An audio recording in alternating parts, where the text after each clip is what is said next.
بسم اللہ الرحمن الرحیم۔ السلام علیکم۔ اسپرٹ آف اسلام چینل میں ایک بار پھر خوش آمدید۔ عزیز طلبہ، آج کی کلاس میں ہم پنجاب کریکولم بورڈ کی جماعت نہم کی اردو کی نئی کتاب کے لیکچرز کے حوالے سے کتاب میں موجود سبق نمبر 2 مولانا ظفر علی خان کی نظم نعت کی بلند خوانی، اشعار کی تشریح اور مشکل الفاظ کے معانی کو سمجھیں گے۔ اس سے پہلے کہ سبق کا آغاز کریں، اگر آپ نے ہمارا channel spirit of Islam subscribe نہیں کیا تو چینل کو سبسکرائب کر لیجئے، ویڈیو کو شیئر کیجئے اور ساتھ لگے بیل آئیکن کو بھی دبا لیجئے تاکہ آپ کو آئندہ بھی اس طرح کی ویڈیوز کا نوٹیفیکیشن ملتا رہے۔ سب سے پہلے اس نعت کے شاعر مولانا ظفر علی خان کا تعارف پڑھ لیتے ہیں۔ مولانا ظفر علی خان 1874 عیسوی کو پیدا ہوئے اور 1957 عیسوی کو ان کا انتقال ہوا۔ وزیر آباد سے بجانب سیالکوٹ 3-4 کلومیٹر کے فاصلے پر ایک گاؤں کرم آباد آتا ہے۔ چودھری کرم الہی مولانا ظفر علی خان کے دادا کا نام تھا اور کرم آباد بھی انہی کے نام سے منسوب ہے، انہی کے نام کی وجہ سے اس گاؤں کا نام رکھا گیا ہے۔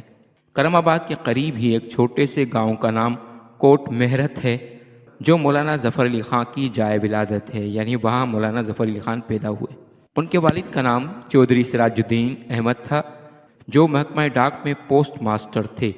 آپ نے ابتدائی تعلیم mission high school Wazirabad, matric government high school Patiala اور گریجویشن MAO کالج علی گڑھ سے کی۔ تعلیم مکمل کرنے کے بعد ریاست جموں و کشمیر کے محکمہ ڈاک میں ملازمت اختیار کر لی تھی، مگر جلد ہی اس ملازمت کو خیر باد کہا اور حیدرآباد دکن میں ملازمت حاصل کر لی۔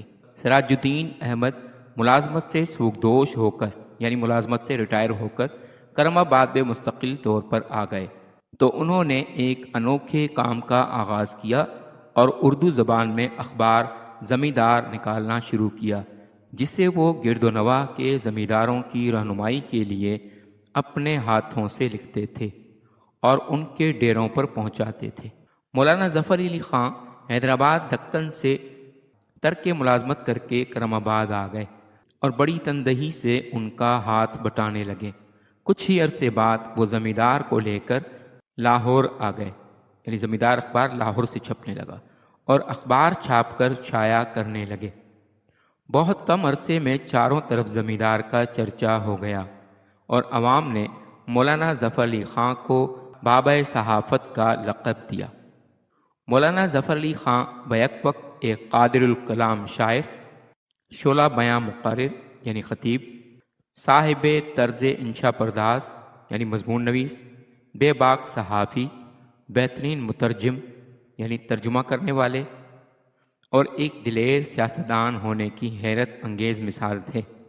ہر چند مولانا کی اکثر و بیشتر شاعری ہنگامی صورتحال کا تقاضا ہے، تاہم انہوں نے حمد و نعت میں وہ مقام پیدا کیا جس کی مثال نہیں ملتی۔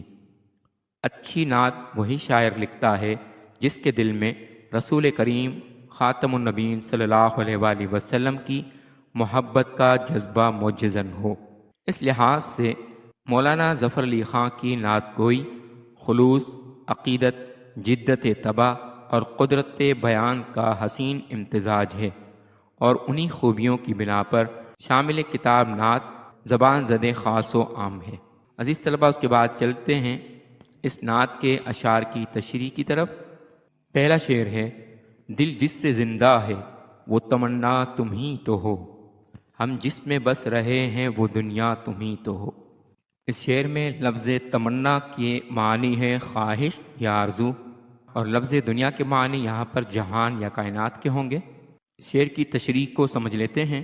اس شعر میں شاعر نبی کریم صلی اللہ علیہ وآلہ وسلم کی مدح سرائی کرتے ہوئے کہتے ہیں کہ یا رسول اللہ، میرا دل جس تمنا، جس خواہش اور جس آرزو کے دم سے زندہ ہے، یا رسول اللہ صلی اللہ علیہ وسلم، وہ آپ کی محبت ہے۔ میری زندگی کی اصل کائنات اور جس دنیا میں سکون پاتا ہوں وہ آپ کا ذکر اور آپ کی ذات اقدس ہے۔ گویا پوری زندگی، دل کی دھڑکن اور وجود کی معنویت صرف اور صرف نبی کریم صلی اللہ علیہ وآلہ وسلم کی وجہ سے ہے۔ تو یہ شعر رسول اکرم صلی اللہ علیہ وآلہ وسلم کی محبت اور عقیدت کا اظہار ہے، اور شاعر نے اپنی حیات کو، اپنی زندگی کو آپ صلی اللہ علیہ وآلہ وسلم کی نسبت سے وابستہ قرار دیا ہے۔ اسی طرح سے دوسرا شعر ہے، پھوٹا جو سینہ شب تارے الست سے، اس نور اولیں کا اجالا تمہیں تو ہو۔ چلتے ہیں شعر کے مشکل الفاظ کے معنی کی طرف۔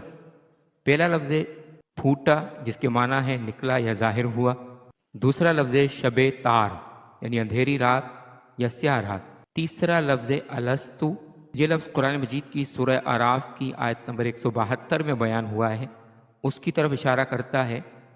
اور قرآن مجید میں یہ لفظ ہے الستو بربکم، کہ جہاں اللہ تعالیٰ نے اس کائنات کی تخلیق سے پہلے عالم ارواح میں تمام انسانوں کی ارواح سے، تمام انسانوں کی روحوں سے یہ عہد لیا تھا، یہ وعدہ لیا تھا، اور فرمایا تھا کہ الستو بربکم، کہ کیا میں تمہارا رب نہیں ہوں؟ تو یہ لفظ اس طرف اشارہ کرتا ہے۔ اس کے بعد لفظ نور اولین، یعنی سب سے پہلی روشنی، اس سے مراد نبی کریم صلی اللہ علیہ وآلہ وسلم کا نور مبارک ہے۔ اس کے بعد لفظ اجالا، جس کے معنی ہے روشنی، ضیاء یا نور۔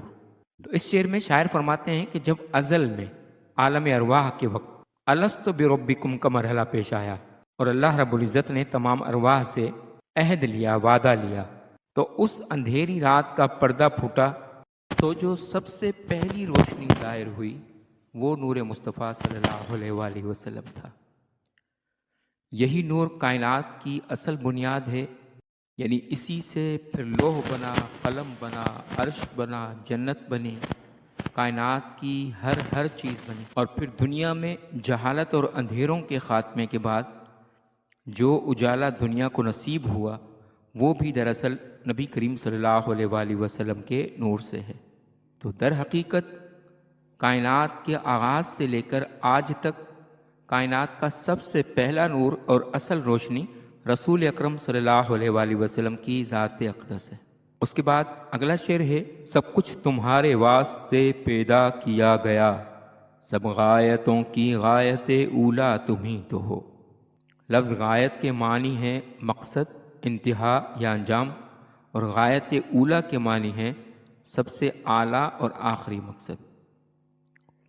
تو اس شعر میں مولانا ظفر علی خان فرما رہے ہیں کہ کائنات کی ہر چیز نبی کریم صلی اللہ علیہ وآلہ وسلم کے لیے پیدا کی گئی ہے، یعنی انسان، زمین و آسمان، چاند، سورج، ستارے، دریا اور پہاڑ، سب کا وجود دراصل آپ صلی اللہ علیہ وآلہ وسلم کی نسبت سے ہے۔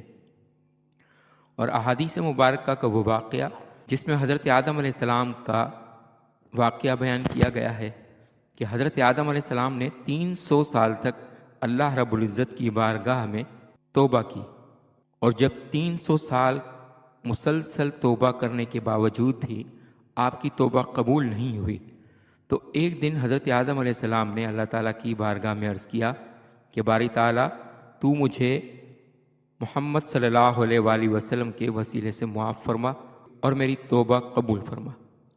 تو حضرت آدم علیہ السلام کو اللہ رب العزت نے فرمایا، یا آدم کیف عرفت محمدن، اے آدم تو نے محمد صلی اللہ علیہ وآلہ وسلم کو کیسے جانا؟ ورم اخلقہ، حالانکہ میں نے تو اسے ابھی پیدا بھی نہیں کیا۔ تو حضرت آدم علیہ السلام اللہ تعالیٰ کی بارگاہ میں عرض گزار ہوئے کہ باری تعالیٰ جب میں جنت میں تھا تو اس وقت میں نے عرش کے ستونوں پر تیرے نام کے ساتھ ایک نام لکھا ہوا دیکھا، لا الہ الا اللہ محمد رسول اللہ۔ تو میں اسی دن جان گیا کہ یہ تیرا کوئی خاص محبوب ہے، اس لیے میں نے آج اسی نام کے وسیلے سے تجھ سے توبہ کی گزارش کی ہے۔ تو حضرت آدم علیہ السلام کی توبہ قبول ہوئی، اور ساتھ میں اللہ رب العزت نے فرمایا کہ اے آدم لولا کلمہ خلقت الافلاق، اگر میں اپنے محبوب حضرت محمد مصطفیٰ صلی اللہ علیہ وآلہ وسلم کو پیدا کرنا میرا مقصود نہ ہوتا تو پھر میں آسمانوں کو بھی پیدا نہیں کرتا۔ لولا کلمہ اظہرت الربوبیہ، یہاں تک کہ میں اپنی ربوبیت کو بھی ظاہر نہیں کرتا۔ تو عزیز طلبہ، حدیث سے یہ پتہ چلتا ہے کہ کائنات کی ہر چیز اللہ رب العزت نے ہمارے پیارے نبی صلی اللہ علیہ وآلہ وسلم کی خاطر پیدا کی ہے، اور تمام چیزوں کے پیدا کرنے کی اصل وجہ، اصل سبب اور اصل مقصود وہ حضور علیہ الصلوۃ والسلام کی ذات ہے۔ آگے شاعر فرماتے ہیں کہ جتنے بھی مقاصد تخلیق ہیں ان سب کی اصل غایت اور سب سے اعلیٰ مقصد آپ صلی اللہ علیہ وآلہ وسلم کی ذات ہے، گویا کائنات کی تخلیق کا نقطہ عروج اور آخری ہدف رسول کریم صلی اللہ علیہ وآلہ وسلم کی بعثت اور آپ کی شان ہے۔ اس کے بعد اگلا شعر ہے، جلتے ہیں جبریل کے پر جس مقام پر، اس کی حقیقتوں کے شناسا تم ہی تو ہو۔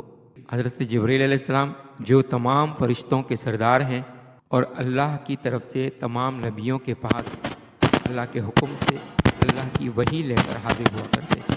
پر جلنا سے مراد ہے کہ ایک ایسی حد یا ایسا مقام جہاں حضرت جبریل علیہ السلام بھی آگے بڑھنے سے قاصر ہو جائیں، مجبور ہو جائیں۔ اور حقیقتوں کے شناسا اس کے معنی ہے اصل حقیقت کو جاننے والے یا حقیقت سے آشنا۔